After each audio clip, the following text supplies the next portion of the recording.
प्रयागराज महाकुंभ में पति पत्नी ने साधु के साथ जो किया सुनकर आपके होश उड़ जाएंगे। जय श्री कृष्ण। राधे राधे दोस्तों। प्रयागराज महाकुंभ मेले के दौरान ये कहानी आपको ज़रूर सुननी चाहिए।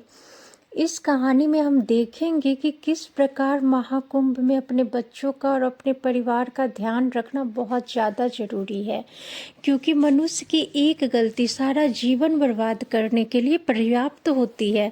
दोस्तों, भगवान पर श्रद्धा रखना उचित है, लेकिन परिवार की जान को दांव पर लगाकर भीड़ में जाना मूर्खता होती है, और कई बार इस मूर्खता का परिणाम इंसान को पूरे जीवन भर चुकाना पड़ता है। आज की कथा में हम देखेंगे कि किस प्रकार एक साधु ने अपना सब कुछ गंवा दिया। मनुष्य की एक छोटी सी गलती उसके परिवार के विनाश का कारण बन जाती है। दूसरी ओर एक पति पत्नी ने किस प्रकार एक साधु की सहायता कर अपने पूरे जीवन को सार्थक बना लिया। गंगा मैया ने किस प्रकार अपने भक्तों की रक्षा की। प्रिय दोस्तों, प्रयागराज महाकुंभ की इस कथा में आज हम गंगा मैया में स्नान करने की महिमा भी जानेंगे। किस प्रकार महाकुंभ के दौरान स्नान करने से मनुष्य के सभी पाप नष्ट हो जाते हैं। चलिए दोस्तों, कथा को प्रारंभ करते हैं। प्रयागराज के पास स्थित एक छोटे से गांव में गोपाल और सीमा एक साधारण दंपति थे। वो गरीब थे, लेकिन एक दूसरे से बहुत प्यार करते थे। उनके गांव में जब उन्होंने सुना कि प्रयागराज में महाकुंभ मेला लगा है, तो वो भी जाने को मन बनाने लगे। गोपाल ने अपनी पत्नी से कहा, सीमा, मैंने सुना है कि महाकुंभ में स्नान करने से सारे पाप धुल जाते हैं। तब सीमा ने चिंतित होते हुए कहा, हाँ, आप सही कह रहे हैं, लेकिन हमारे पास ज़्यादा पैसे नहीं हैं। गोपाल ने हंसकर कहा, भगवान की भक्ति में पैसे की ज़रूरत नहीं होती, हम चलेंगे, चाहे पैदल ही क्यों न जाना पड़े। अगले दिन वो अपनी बैलगाड़ी में गांव से निकल पड़े। उसके पास बस कुछ ही पैसे थे, लेकिन दिल में भगवान पर अटूट विश्वास था। रास्ते में उन्हें कई लोग मिले। कोई पैदल जा रहा था, कोई बस से जा रहा था। वो भी धीरे धीरे अपनी यात्रा पूरी करते रहे। 3 दिन के बाद सफर के बाद गोपाल और सीमा प्रयागराज पहुंचे। दूर से ही उन्होंने गंगा, यमुना और सरस्वती के संगम को देखा। लाखों लोग स्नान कर रहे थे, भजन गा रहे थे और साधु संत प्रवचन दे रहे थे। ये भीड़ में चलते चलते सीमा का पैर फिसला, लेकिन गोपाल ने तुरंत उसे संभाल लिया। गोपाल ने कहा, ध्यान से सीमा, यहाँ बहुत भीड़ है। तभी उनकी नज़र एक बूढ़े साधु पर पड़ी। वो कमजोर था, कांप रहा था और भूखा लग रहा था। उसकी आंखों में एक गहरी पीड़ा थी। गोपाल और सीमा एक दूसरे की ओर देखे। उनके मन में सवाल उठा, यह साधु कौन है? यहाँ इतने दुखी क्यों दिखाई दे रहा है? गोपाल और सीमा साधु के पास गए। वो बहुत कमजोर दिख रहा था। उसके चेहरे पर झुर्रियाँ भी और आंखों में गहरी उदासी थी। गोपाल ने झुककर पूछा, बाबा, आप ठीक है? साधु धीरे से सिर हिलाया, लेकिन कुछ बोले नहीं। सीमा ने देखा कि उनके हाथ कांप रहे, जैसे उन्हें बहुत दिनों से खाना खाया हो। सीमा ने अपनी पोटली खोली, उसमें से कुछ रोटियां और गुड़ रखा था जो कि वो सफ़र के लिए लाए थे। उसने प्यार से साधु को रोटी दी। बाबा, थोड़ा खा लीजिए।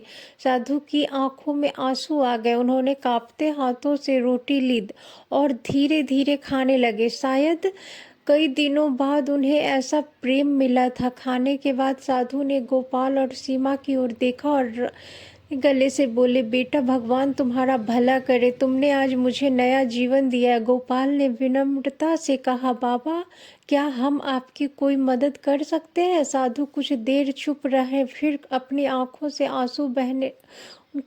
से आंसू बहने लगे। वो धीरे से बोले, बेटा, मेरी कहानी बहुत दुख भरी है, अगर सुन सको तो सुनो। गोपाल और सीमा ध्यान से सुनने लगे। साधु की आवाज़ कांप रही थी, पर उनके शब्दों में दर्द की गहराई थी। साधु ने गहरी सांस ली और बोले, बेटा, मैं हमेशा से साधु नहीं था। मैं भी तुम्हारी तरह एक समान गृहस्थ व्यक्ति था।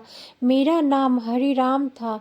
मेरी एक पत्नी थी जिसका नाम राधा था। हम दोनों एक दूसरे से बहुत प्यार करते थे। हमारी एक छोटी सी बेटी भी थी जिसका नाम गौरा था। हमारा जीवन खुशहाल था, इतना कहते ही साधु की आंखों में आंसू भर आए। उन्होंने अपनी बात जारी रखी, लेकिन भगवान को कुछ और ही मंजूर था। गोपाल और सीमा सांस रोककर सुन रहे थे। एक दिन हम तीनों ने तय किया कि कुंभ में संगम स्नान करने चलेंगे। यह हमारी बेटी गौरा की पहली यात्रा थी। वो बहुत उत्साहित थी।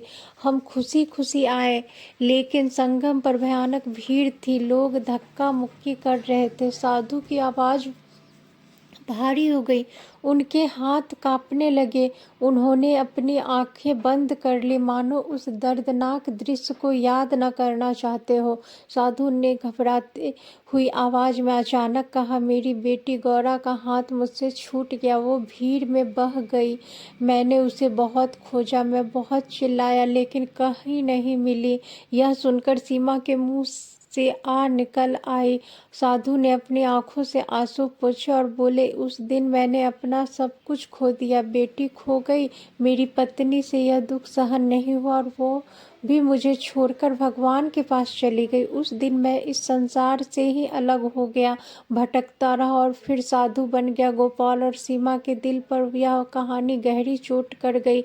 वो सोचने लगी, क्या इस बूढ़े साधु की बेटी कभी मिल सकती है। साधु हरिराम की कहानी सुनकर गोपाल और सीमा की आंखों में भी आंसू आ गए। सीमा ने धीरे धीरे कहा, बाबा, क्या आपके कभी अपनी बेटी को दोबारा खोजने की कोशिश नहीं की। साधु ने उदास होकर सिर हिलाया। बहुत खोजा बेटा, लेकिन इतनी भीड़ में कोई खो जाए तो उसे ढूंढना आसान नहीं होता।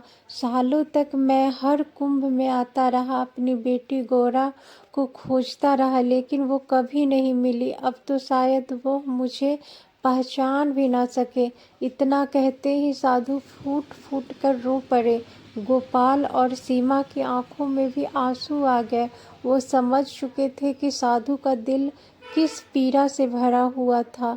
साधु रोते रहे। गोपाल और सीमा भी चुपचाप बैठे रहे। कुछ देर बाद साधु ने खुद को संभाला और बोले, जब मैंने अपनी पत्नी और बेटी को खो दिया तो मेरा जीवन न हो गया।